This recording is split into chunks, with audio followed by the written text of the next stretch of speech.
6 जुलाई 2022 बिहार विधानसभा के 100 साल पूरे होने का जश्न मनाया जाने वाला था। 12 जुलाई को खुद प्रधानमंत्री नरेंद्र मोदी इस समारोह में शामिल होने के लिए पटना आने वाले थे। पूरे बिहार में सुरक्षा के कड़े इंतजाम थे, सजावट हो रही थी, लेकिन प्रशासन इस बात से पूरी तरह अनजान था कि पटना के ही फुलवारी शरीफ इलाके में एक बहुत बड़ी साजिश रची जा रही है। फुलवारी शरीफ में अहमद पैलेस नाम की एक इमारत की पहली मंजिल पर कुछ लोग जमा थे। वो हथियारों की सफाई कर रहे थे, ग्रेनेड्स की गिनती कर रहे थे। ये लोग कोई मामूली अपराधी नहीं, बल्कि पीएफआई के ट्रेंड मेंबर्स थे।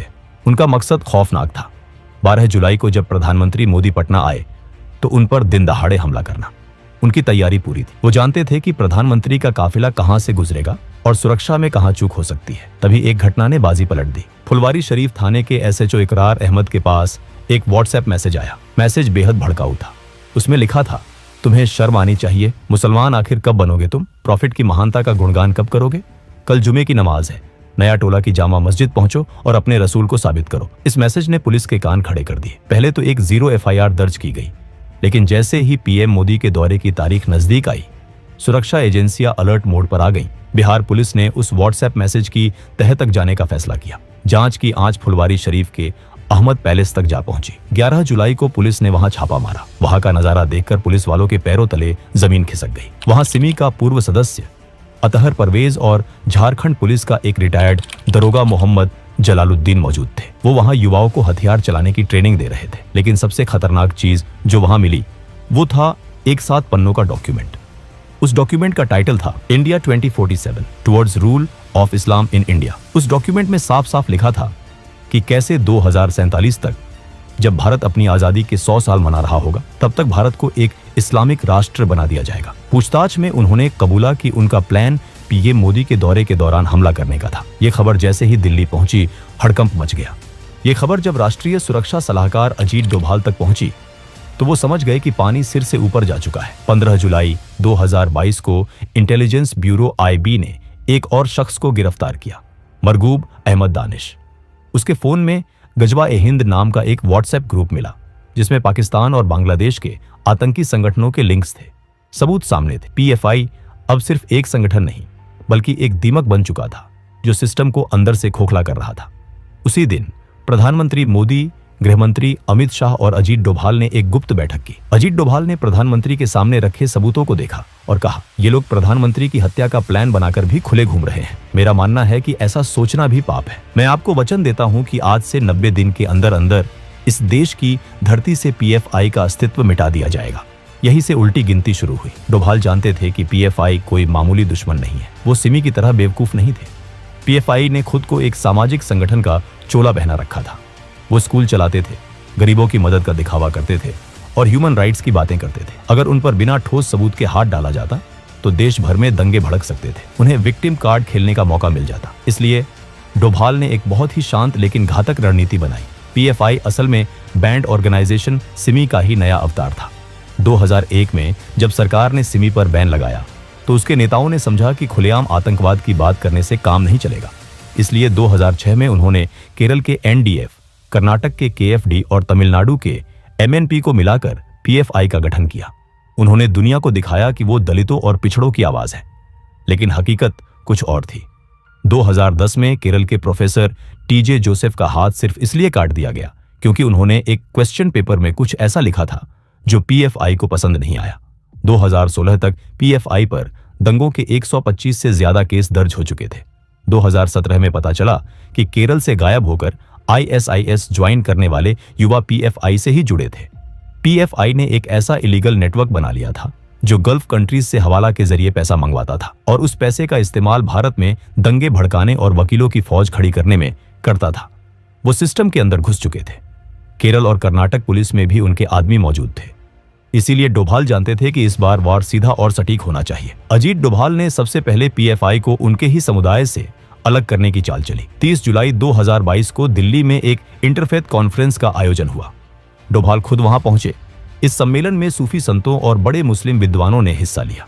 वहां एक प्रस्ताव पास किया गया कि पीएफआई जैसे कट्टरपंथी संगठन इस्लाम और देश दोनों के लिए खतरा है। डोभाल का संदेश साफ था, पीएफआई पूरे मुस्लिम समाज का रिप्रेजेंट नहीं करता। वो पीएफआई को सामाजिक रूप से अलग थलग करना चाहते थे ताकि जब एक्शन हो तो आम मुसलमान सड़कों पर ना उतरे। दूसरी तरफ पर्दे के पीछे असली खेल शुरू हुआ। डोभाल ने आईबी और रॉ को काम पर लगा दिया। आदेश था, पीएफआई के हर छोटे बड़े नेता की कुंडली तैयार करो।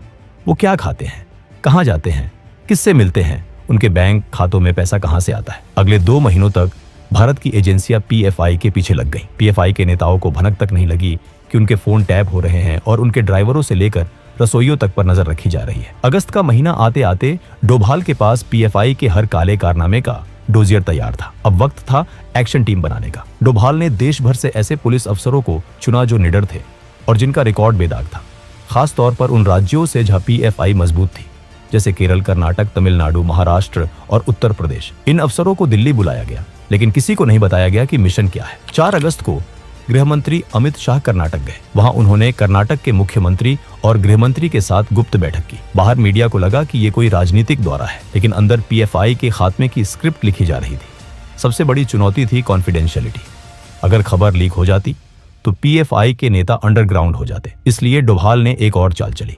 2 सितंबर 2022 को प्रधानमंत्री मोदी को केरल के कोच्चि में आईएनएस विक्रांत का उद्घाटन करने जाना था। डोभाल भी उनके साथ गए। उद्घाटन के बाद पीएम तो दिल्ली लौट गए, लेकिन डोभाल वहीं रुक गए। वो कोच्चि के गेस्ट हाउस में रुके और वहां केरल पुलिस के डीजीपी और सीनियर अफसरों के साथ गुप्त बैठकें की। मीडिया को लगा कि एनएसए साहब रूटीन दौरे पर हैं, लेकिन असल में वो पीएफआई के गढ़ में घुसकर उनके खिलाफ जाल बिछा रहे थे। इसके बाद वो चुपचाप मुंबई गए और वहां गवर्नर हाउस में महाराष्ट्र पुलिस के साथ मीटिंग की। 21 सितंबर 2022 दिल्ली में हाई वोल्टेज मीटिंग हुई। पीएम मोदी, गृह मंत्री अमित शाह, एनएसए अजीत डोभाल और आईबी चीफ तपन डेका एक कमरे में मौजूद थे। डोभाल ने बताया कि तैयारी पूरी है। 15 राज्यों में पीएफआई के ठिकानों की पहचान कर ली गई है। लिस्ट तैयार है कि किसे उठाना है। प्रधानमंत्री मोदी ने कहा, मैं जानता हूं कि आप लोगों ने बहुत मेहनत की है, लेकिन याद रहे, हमारी एक छोटी सी गलती से देश जल सकता है। हमें उतावलेपन से बचना है। पीएम का इशारा साफ था, ऑपरेशन ऐसा हो कि सांप भी मर जाए और लाठी भी ना टूटे। जैसे ही पीएम से ग्रीन सिग्नल मिला, ऑपरेशन ऑक्टोपस लॉन्च कर दिया गया। राज्यों की पुलिस को सिर्फ इतना बताया गया कि स्टैंड बाय पर रहो। उन्हें टारगेट की जानकारी बिल्कुल आखिरी वक्त पर दी गई। ऐसा इसलिए किया गया क्योंकि इंटेलिजेंस को शक था कि स्थानीय पुलिस में पीएफआई के इन्फॉर्मर हो सकते हैं। 22 सितंबर की सुबह जब दुनिया सो रही थी, भारत के इतिहास का सबसे बड़ा एंटी टेरर ऑपरेशन शुरू हुआ। एनआईए और ईडी की टीमों ने सीआरपीएफ की मदद से 15 राज्यों में 93 जगहों पर एक साथ धावा बोल दिया। केरल, जहां पीएफआई का हेडक्वार्टर्स था, वहां उनके चेयरमैन ओएमए सलाम के घर का दरवाजा तोड़ा गया। दिल्ली में पीएफआई के राष्ट्रीय अध्यक्ष परवेज अहमद को बिस्तर से उठाया गया। कर्नाटक, तमिलनाडु, यूपी, बिहार, हर जगह एक ही कहानी थी।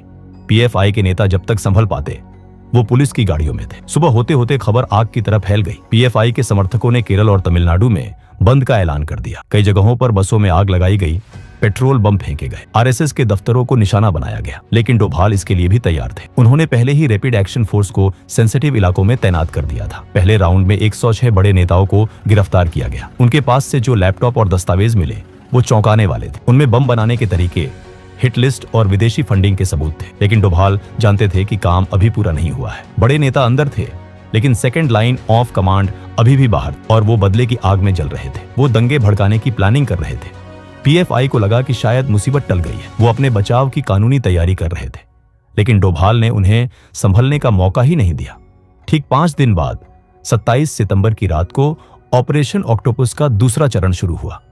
इस बार निशाना वो नेता थे जो दंगों को जमीन पर अंजाम देने वाले थे। शाहीन बाग से लेकर निजामुद्दीन तक और मैसूर से लेकर मालेगांव तक। एक बार फिर पुलिस ने दरवाजे खटखटाए। इस बार राज्य पुलिस ने कमान संभाली। 7 राज्यों में ताबड़तोड़ छापेमारी हुई और पीएफआई के बचे खुचे नेटवर्क को तहस नहस कर दिया गया। 170 से ज्यादा और गिरफ्तारियां हुई। अब पीएफआई के पास ना नेता बचे थे, ना पैसा, और ना ही कोई प्लान बनाने वाला। पीएफआई का पूरा ढांचा ताश के पत्तों की तरह बिखर चुका था। वो समझ ही नहीं पाए कि उनके साथ क्या हुआ। ऑपरेशन का ग्राउंड वर्क पूरा हो चुका था। अब बारी थी कानूनी मुहर की। 27 सितंबर की रात खत्म हुई और 28 सितंबर की सुबह का सूरज निकला। गृह मंत्रालय ने एक नोटिफिकेशन जारी किया।